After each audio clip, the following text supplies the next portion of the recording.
ડામોર રામાભાઈ ધનજીભાઈ, ગામ મોટી પંડોલી, 17/8/2024 રોજ ટેકવા તરફથી રિક્ષા ચાલક રિક્ષા લઈને મોટી પંડોલી તરફ આવતો હતો અને શિકારી તરફથી મોટરસાઇકલ માંગડા તરફ જતો હતો. એ સમયે મોટી પંડોલી કરાડી ફળિયામાં આમે ટક્કર મારતા એને બે હાલ થઈ જતા. દવાખાને પહોંચાડવા સારું ગયા, અર્ધેક જતાં ખૂબ થઈ ગયા. પછી અમે અહીંયા મેઘરજ ફરિયાદ નોંધાવતા હતા અને પોલીસે ત્યાંથી સાધનો હટાવી લીધો. ઈસરી પોલીસે સાધન હટાવી લીધો.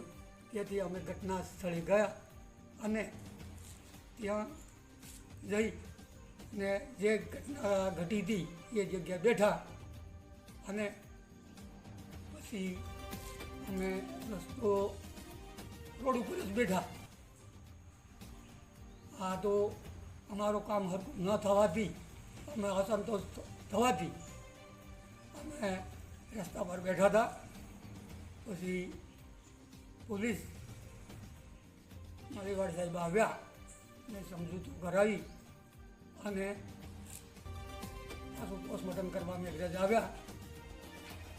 અને પોસ્ટમોર્ટમ એ શરતે કે પોલીસ જે તે કર્મચારી એને 2 દિવસમાં બદલી થાય એવી અમારે માંગે અને અમે વાતચીત કરી લઈએ છીએ.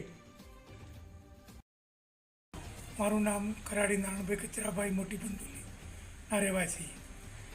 અમારા મોટી પંડોલી ગામે તારીખ 17/8/2024 રોજ 2 સાધનો વચ્ચે એક્સિડન્ટ થયા હતા, રિક્ષા અને મોટરસાઇકલ.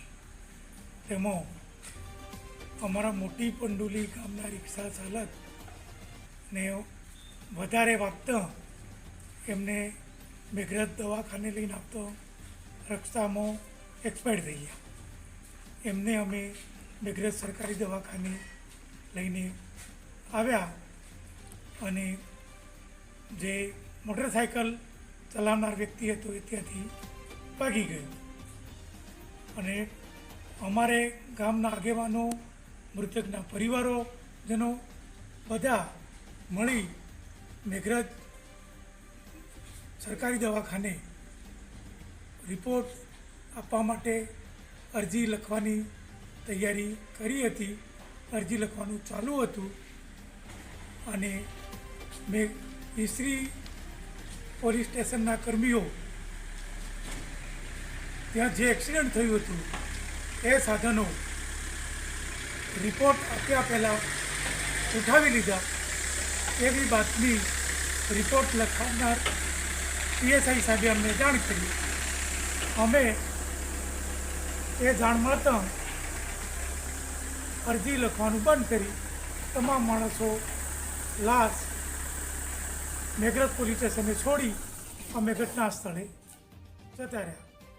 અને અમારી માંગ એવી હતી કે જે પોલીસકર્મીઓએ આ રિપોર્ટ વગર સાધન ઉઠાવ્યા છે એમને તાત્કાલિક અસરથી બદલી કરો અને એ થાય તો જ અમે લાશ ઉઠાવીએ એ જાહેર કરી અમે પોતપોતાના ઘરે આગેવાનો બધા છૂટા પડી ગયા. બીજા દિવસે મેં ઈસરી પોલીસના પીએસઆઈ માળીવાડ બેન અમારા ગામ આગેવાન બધાને ભેગા કર્યા, મળ્યા અને એમણે કીધું કે હું તાત્કાલિક અસરથી જે કર્મીએ અમારે ભૂલ કરી છે એને અહીંથી હટાવી દઈશું, એ ખાતરી આપું છું.